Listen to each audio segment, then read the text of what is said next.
Hi, Terry here. I had some thoughts today as I was listening to the news. I was listening to the reports of the local polls, the latest polls, I should say, on politicians and how the American voting public sees our president and reports on him. And what struck me in listening was the way some of the reporters listed the results of the polls in categories. And one of the categories that made me stop and think was the one that says the ages in comparison to other ages. So voters between the ages of maybe 18 and 30, 30 and 45, 45 and 60, and so on. But one of them broke them down in categories of education. And I listened to that and I thought, that's really not correct. Or I guess it just struck me as, not to use the word unfair, because we all know that life is not fair, but discriminatory, I guess, would be a fair word.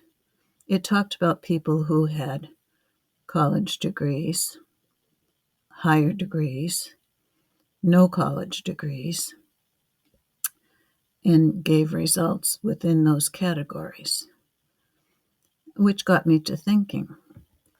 I was an atypical college student.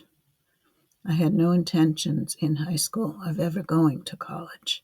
That was not the family plan for my family. The oldest boy did go to college. He went to Boston Latin High School and then Boston College, and he worked very hard, 2 or 3 part-time jobs to pay the tuition with the help of his 2 younger sisters, who both graduated a year or 2 years behind him and went to work full-time as secretaries in the insurance companies in Boston, and were able to help donate in the way of board paid to my parents to also funnel some money through to him to help pay those college debts, because even in the late 50s, early 60s, Boston College was a pricey school to go to. And he was the second child of 9, so the first to go to college in our family. There was never any consideration of my sisters going to college. Their jobs were to graduate high school, get a job with the insurance companies or some other large establishment, pay board, help the parents to feed and educate the rest of the 9, and then marry and begin their own families. So I was the third girl in this batch, and I had 2 older brothers in addition to my 2 sisters. And then I had 4 younger siblings coming along behind me. So there was no discussion of my going to college. I just intended to follow my sister's footsteps. But in the middle of my high school years, my family moved to the North Shore. I think I talked about that in an earlier post. And so I changed from a parochial all-girls high school to a public school. And in the public school, in my senior year, I found a person, well, he found me, known as the guidance counselor. No such thing in the girls' parochial school. Mother Superior was the principal superintendent and guidance counselor, I guess. Probably also a nurse and everything else that was needed besides teachers. Anyway, she had chosen a path of courses for me and for my classmates. And as it turned out, when I went to the public school, at the halfway mark in my sophomore year, I was put in all college courses, college track courses, because I had courses at the parochial school such as biology, math,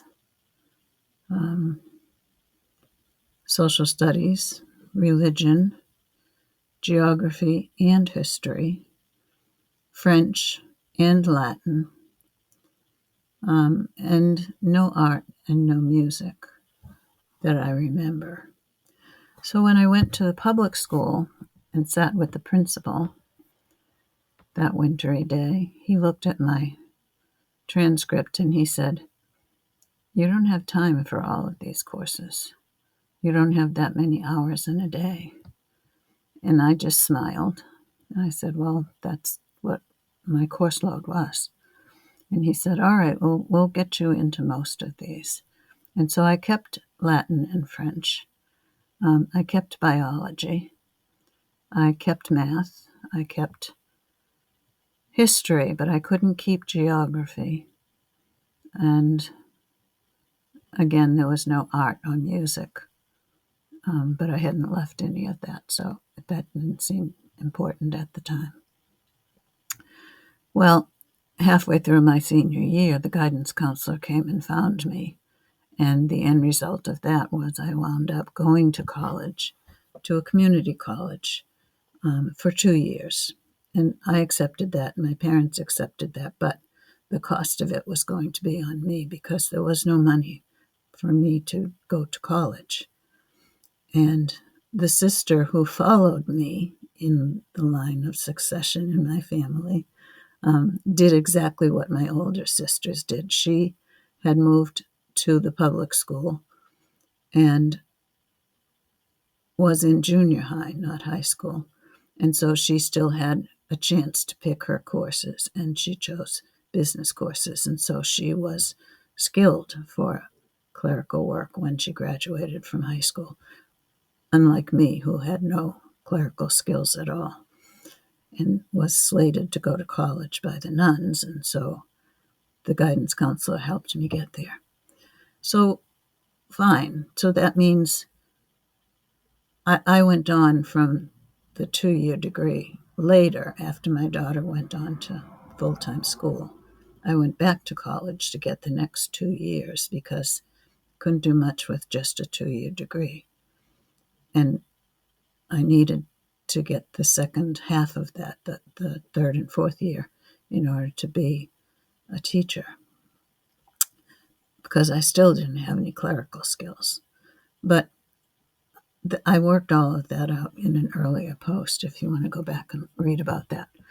But the reason I'm posting this tonight is that I took issue just with myself about this idea of categorizing people who responded to these polls as college educated and not college educated.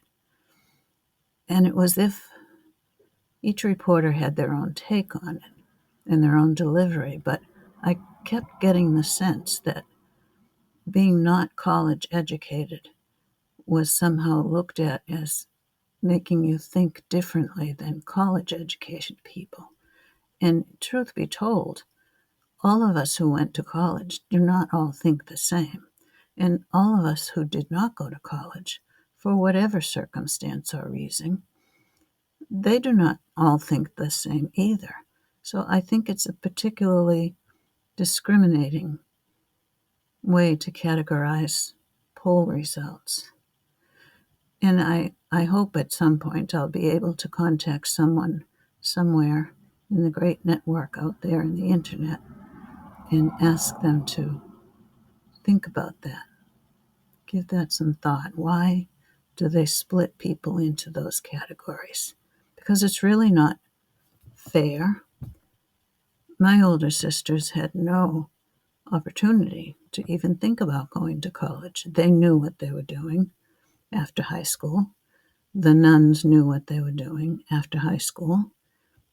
They had all of the right courses. They took reg shorthand, and they took typing, and they took bookkeeping and clerical courses that were helpful in their life after high school. where mine were college courses that left me unprepared other than to go on to college, which wasn't easy. But I talked about that in the other post, and you can go back to that if you like. Anyway, I think we need to stop dividing people into categories like that. Some people talk about women who were employed versus women who were not employed. Baloney. Women were always employed, at home and out of home. My mother did not work outside the home, but she raised 9 children. 1, 2, 3, 4, 5. 5 of us went on to college. No, 6 of us went on to college. So I would say she was very successful in her job within the household. I think our society is so fractured right now, so divided. We need to find ways to bring us all back together. So I hope while I ponder this and try to figure out a way to make this make sense, I hope you'll give it some thought too. More voices are heard better than a single one. So please give that some thought. Maybe talk about it with people. What does it mean to be college educated versus not college educated as a voter? What does that mean to people? To me, it just means we had different experiences, and we all bring our experiences in as part of our values, part of how we think. And we don't all think alike. So that's my thought for today. Anyway, you be well. Take care of yourselves and take care of anybody else near you that you think might need some help. And I'll try to talk to you again tomorrow night. Good night.